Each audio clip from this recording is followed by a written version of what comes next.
welcome back. Welcome back. I hope you enjoyed the first session.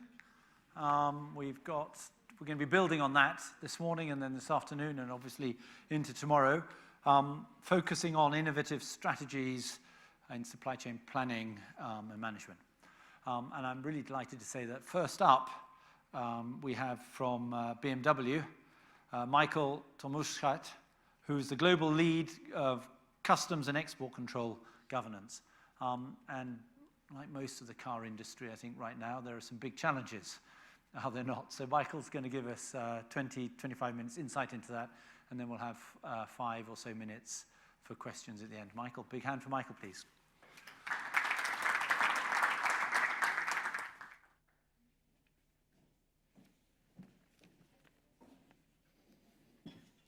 Yeah, Martin, thank you very much for the kind introduction, and also thanks for having me as a speaker here on this great event. Supply chain logistics always interacts with customs. There are these nasty things like customs, like export controls, but there are also some nicer things like free trade agreements and savings that you can generate through this. And this is basically what I want to talk about, how to implement this in your sourcing structure, other aspects of project management, etc. Before we start, if I'm actually talking too technical, please raise your hands. I'm a customs law expert, so I think most of you are supply chain people and maybe not too familiar with customs. So if I'm too technical, please let me know and I'll try to explain it further. And before we start with the presentation, I got a short question to you. Actually, who is using FTAs in your company? Is there somebody who's actively using it? Okay, a couple. Who's considering using it? Nobody? Who's considering not to use it? Also nobody. Okay, so I think this is probably a pretty new topic to most of you, and I hope you can get some insights out of this. So this is what I want to talk about. First of all, FTAs today and the challenges. Secondly, looking a bit at the value chain in an automotive company like ours. So sourcing, production, retail, how could a joint approach look like to achieve preferential origin? That's the first but very important technical term I'm actually using today. Preferential origin is always the condition to make use of an FTA and to achieve customs benefits by lower customs duties. And finally, a short summary or wrap-up. So what is the FTA landscape today?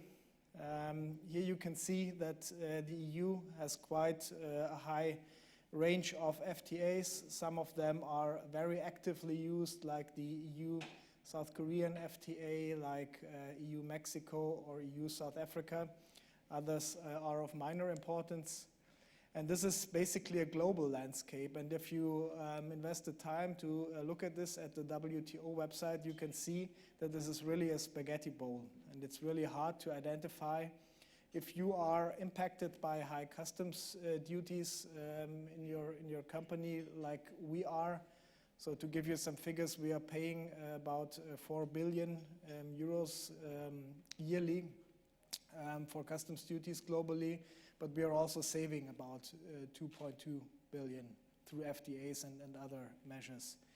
So it is really hard to identify what really makes sense from sourcing over production to retail and so on in order to achieve these benefits and also make the cost then cheaper for you as customers.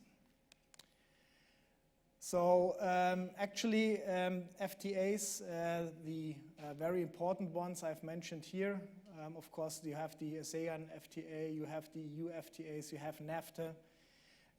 Unfortunately TTIP was kind of unsuccessful or not possible for a variety of reasons. TPP also got a bit stuck in its launching. You have the EFTA. So all in all, it's a dynamic and highly politically influenced environment these days. This is basically what makes it very hard for companies that rely on FTAs, that rely on economic cooperation, that rely on legal security, because FTAs are not about just to achieve trade benefits, it's also about setting legal standards and some other things. It's very hard to really make thorough business decisions if you are confronted with, let's say, political uncertainty, like we currently see, for instance, in the NAFTA region, like TTIP not being launched, etc., etc. So this is basically what is our challenge in our daily business, and to make the right decisions there. I mentioned TTIP and TPP. So TPP, we hopefully get some kind of renewal, but I'm not too optimistic, unfortunately, in this regard. And NAFTA, I already mentioned. Currently, this is about to be renegotiated. There's very different views, I think, among the NAFTA partners on the new conditions of NAFTA.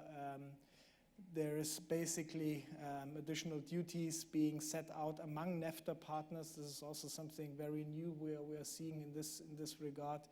So I'm not too optimistic, but below the line, currently, so far, nothing has changed, and we hope that it remains more or less in the same situation. But you need to carefully follow what's happening on the political agenda, and try to, as I said, make the right decisions and not make too many wrong decisions. So all in all, also Brexit, that's also impacting us highly in Europe on the FTA agenda, especially for a company like ours who has a very strong presence in the UK, with Rolls-Royce, with Mini, with a huge engine plant, with a parts plant. So we really have a lot of production there. Apart from that, it's actually the second largest retail market in the EU. So Brexit is really hitting us hard, but also on the FTA agenda. For instance, and we will talk about this in some minutes, in the majority of FTAs, or maybe in all FTAs, it's always about achieving the required amount of local content in a product. So for instance, if you want to ship goods from the EU to South Africa, or automobiles to South Africa, you need to achieve at least 60% of local content on the ex-works price. And for instance, if you actually have a high amount of valuable UK parts in it, then these UK parts will no longer be seen as EU originating after 2019 or 2020. And you can imagine what this means basically for local content. So if we build a car in the UK, if we build a car in Europe and the engine comes from the UK and the engine is no longer preferentially originating because it's no longer EU, then this basically contributes negatively to the achievement of the local content. And you can, of course, conclude or make your own conclusions that we need some kind of workaround or replacement here. So all this is very volatile, and here's a short overview. We always say at BMW, production follows markets. So that's the normal thing when you decide to build up a plant, or when you decide about a sourcing or production or retail structure. You normally try to produce in the market if actually the retail volume is high enough. So this is basically how we do it. We have, let's say, the plants that are fully run by BMW, and plants that we have with cooperation partners. And there's also different manufacturing models, like actually fully single part supply. Then there's semi-knocked down and completely knocked down structures. It always depends, let's say, on the market setup, on the duty structure, and also on the supplier structure that is actually building the basis here. And what you can see in this example here, for instance, when I again use the EU-South Africa FTA. So when you import a car into South Africa, you normally pay 25% customs duties, you pay 18% when the car is EU originating. Or vice versa, if you produce a car in South Africa, you pay 10% customs duties when you import it without preferential origin, and you pay 0 duties with preferential origin. And there's always, as I said, the local content requirement in it. And the local content requirement basically says what is the local value add in comparison to the sales price of the good. And what you can see here is a short overview of the requirements. So every FTA is unique. Every FTA has its own rules of origin. That's actually the result of the negotiation between the FTA partners. But they all have in common that it's about local content achieving. And that's why it's important that the markets do not always, the production does not always follow the markets, it also follows FTAs. So for instance, we actually have, as you know, probably are launching a plant in Mexico. Mexico is a very good example. It has a lot of FTAs. It has NAFTA. It has EU, Mexico. It has hopefully also then with the Asian countries, the TPP. Basically these decisions that we make normally from different angles. We'll talk about this when I mention the project management approach we take here. But there are countries that are very interesting, and as you see, Mexico is an example where we actually produce for the NAFTA market, or will produce for the NAFTA market, where we will produce for the EU market. And balancing this with regards to the local content requirements, that's actually the challenge. Or South Africa, we actually started in April with the production of the X3 successor for the European markets there, mainly because of FTA reasons. But FTAs, they are not for free. I mean, there's the benefits on the one hand side, which are actually consisting of the lower customs duties or a 0 customs duty rate, but there's also quite some investment you need to do. So first of all, as I said, it's the required localization, so the local content in your product. It's a preferential calculation, so you also need to materially and formally prove that your products are originating.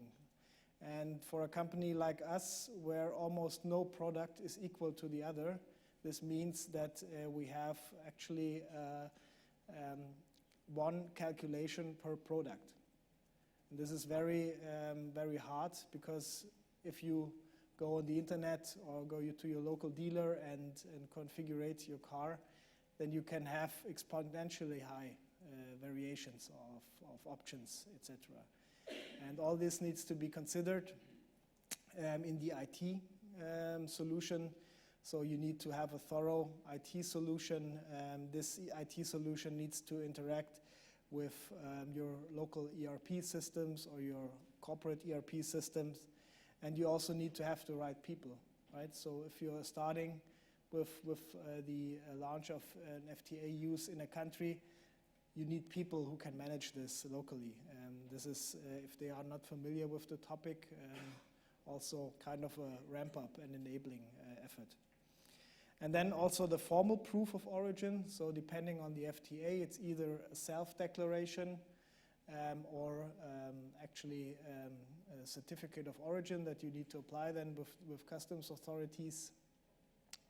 And everything needs, of course, to be audit-proof. And this means that, for instance, you are importing cars you have produced in Mexico for a couple of years, then you get an audit in year 3. Then it doesn't really help if everything was nice on paper, but then gets actually wound down in an audit. So everything needs to be audit-proof. And that's why I say FTAs are basically actually a good instrument to achieve customs benefits, but they are not for free. All the topics I mentioned here, they basically mean investment, and yeah, depending on the local setup you have various costs, like the localization. So you also need to source locally. You sometimes need to do supplier enabling locally. You need to build up the infrastructure. You need to evaluate whether this makes sense from a logistics point of view. So if you're producing in a country like South Africa, which is far away from everything, you need to get the majority of goods down to South Africa.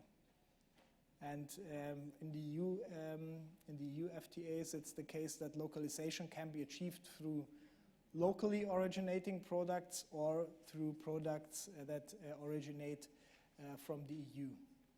And there's no absolute flexibility, at least in automotive, with regards to suppliers. About 85 to 90% of the parts in a car are not manufactured by the automotive OEM. They come from suppliers. And you really need to evaluate and see how or what is possible to source locally, what parts just need to be sourced from outside the FTA, or what flexibility does the FTA allow with regards to certain legally possible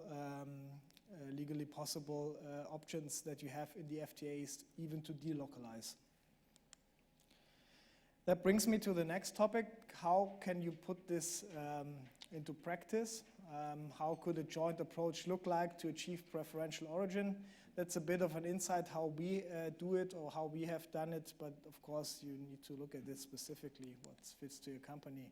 So this is the ITO Navigator. Unfortunately, it's only available in German, but this is basically, in a nutshell, how a product is developed and what is the development until you can buy it here in the showroom. I just want to point out two things. It begins with the strategy here, and finally it ends in the showroom. And in between, there's a lot of things happening. But if you actually want to make a successful business case using an FTA, it does not suffice if you are involved then as a customs function when the car is already in the showroom, because that's kind of trial and error. Then it might be that you achieve the local origin, but it's not a planning, it's not an integrated sourcing, which is the basis for it.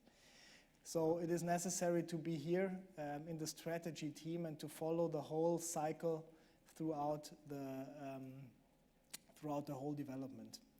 Because there's such a lot of things happening that's influencing the local content, the localization, and you need to really partner with your other functions. So what does this mean actually when we link production to FTA planning?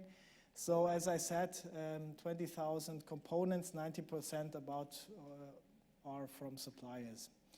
So the production normally follows a cycle, and what is very important here, you really need to look at the 20,000 parts on an individual basis. You really need to look at what is their specific origin, or basically even before you source, what are the options with regards to origin. So do I need to source in the NAFTA region because I need to have this part preferentially positive? Can I delocalize by sourcing it from somewhere else? So what you need to do is, of course, as I said, look at the preferential origin of components, manage the supplier solicitation. So it's a cascading system. When you calculate the preferential origin of a single vehicle, you need to have proof on the goods receipt side that you also received a declaration from your supplier that tells you this good is originating in NAFTA, or is originating in the EU, or is originating in South Africa. So this is formalized, and of course, this actually means that your supplier has to do the same thing. He also has to carry out a preferential calculation in order to be able to provide you with a correct one. So first of all, what happens in automotive is the press shop. Metal panels are cut to shape and pressed to the right form. So this is normally happening in a plant. And what does it mean for local content? So there might be local requirements regarding the generation of local value add, because the local value add is not just the single origin of your parts, it's also about the local value add through labor costs, through overheads, so everything that's locally flowing into the car. And there might be some specific rules in the country where you're producing that deviate from maybe the FTA partner country where you're located in. So this is very important, and what I can actually say here as a recommendation is that you need really to partner with the authorities in the country of production to actually make a proposal and to actually get their legal consent, because this is the highest degree of certainty that you can get in this context. Then it goes to the body shop. The car bodies are made out of another 500 metal panels, parts, and components. So that's basically the part where, as you can see, robotics is used, where there's some human interaction still, although production gets more and more, of course, also automized. And in this context, what is preferentially relevant is a sub-assembly being generated. Within preferential calculation, in the majority of agreements, you can choose whether you calculate the preferential origin using a top-down calculation method, looking at every single part, or whether you achieve several tradable goods levels that mean you have intermediate product that have a certain value add, and this is actually the value add that you can take to the next level. Then the paint shop, and also, of course, preferentially relevant topics like to consider the local value add, the allocation to sub-assemblies, etc. And finally, it comes to the assembly, where another topics are coming in. So then actually it is possible to calculate the specific preferential origin of the vehicle. The interaction takes place with the feeder systems. You need to think about the process of importing into FTA partner countries, etc. Also, logistical process to maintain preferential origin. Basically, it is about an exchange between partner countries, and the logistical process needs to accept this because it might also be the case that if you are routing the vehicles via a route that is outside the FTAs, that they lose the preferential origin. So in a nutshell, this is basically what needs to happen in a company. So I don't mention everything here because I think we already touched point on it. Basically, it is a cross-functional effort. This is what I would like to give to you as a message. It needs to have a contribution from several parties. The most important I've mentioned here, apart from customs, is of course purchasing department, because purchasing is doing the purchasing decisions. Production, development, retail, everything needs to work together to make out of an approach a concept. And here in this context, I've summarized the contributing factors in a detailed level. So of course, it's about the FTA regulations. You need to know what's legally possible. It's about the preferential calculation approach, the different legally possible options that you have in an FTA. It is about the bill of material, very important since we are actually producing unique products. It is about the sourcing decision, so that's basically the backbone of a preferential calculation, to make the right sourcing decisions fitting to your preferential calculation concept.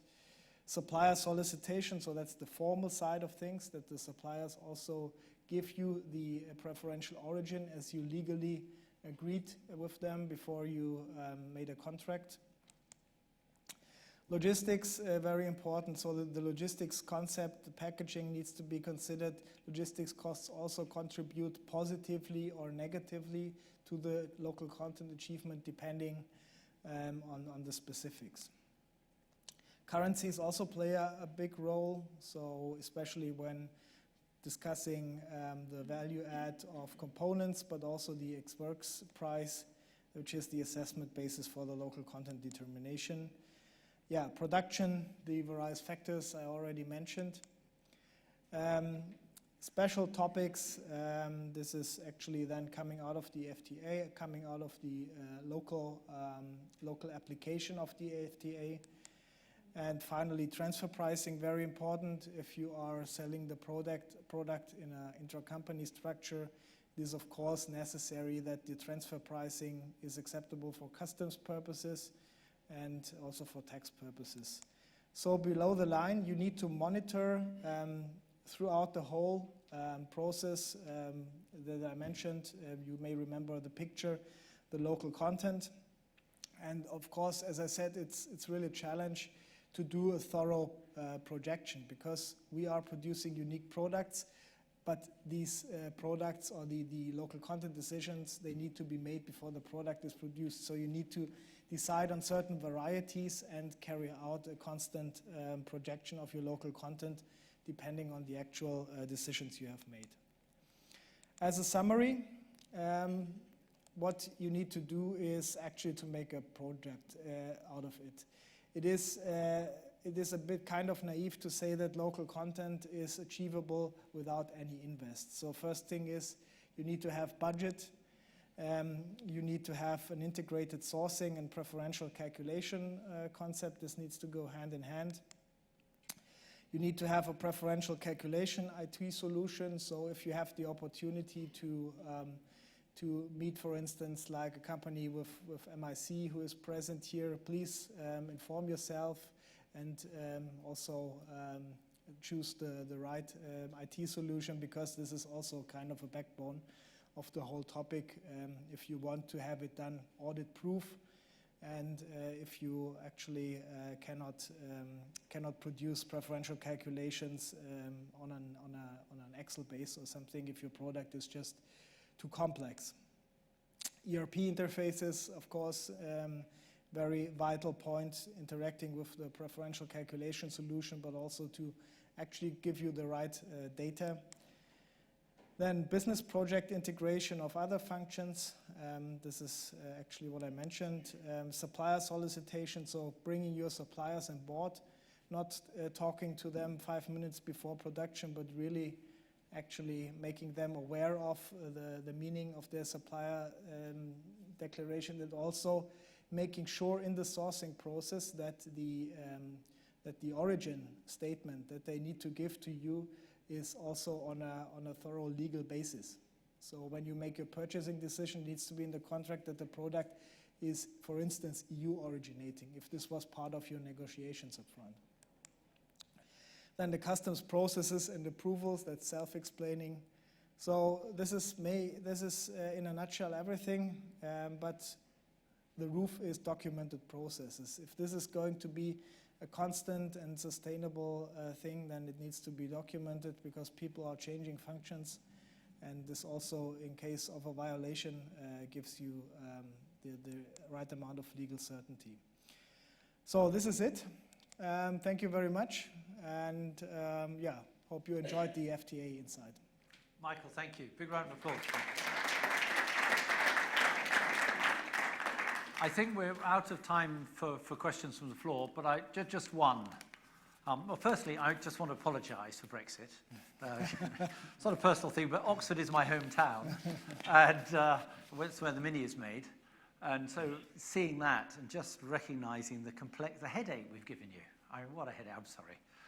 Anyway, enough on that one.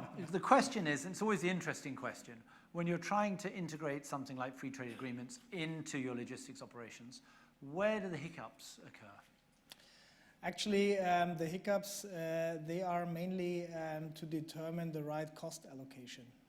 Of course, you have, let's say, a different approach from a customs perspective, but also from the logistics colleagues. They try to look for the best option from a cost perspective. But this is not always, let's say, the best option for local content purposes. So I might save on logistics costs, but on the other hand, it might influence the local content negatively. That is the one thing. The other thing I mentioned, you have a multi-stage production, even with a lot of suppliers. Yeah. And what they are often not aware of, that within FTA agreements, you need to produce throughout the whole process in the FTA environment. So if you, for instance, produce in the EU, then for another production step, send the part to Russia, send it back to EU, then it loses the EU part that it has achieved on the first level. And this is also something where logistics plays a major role in.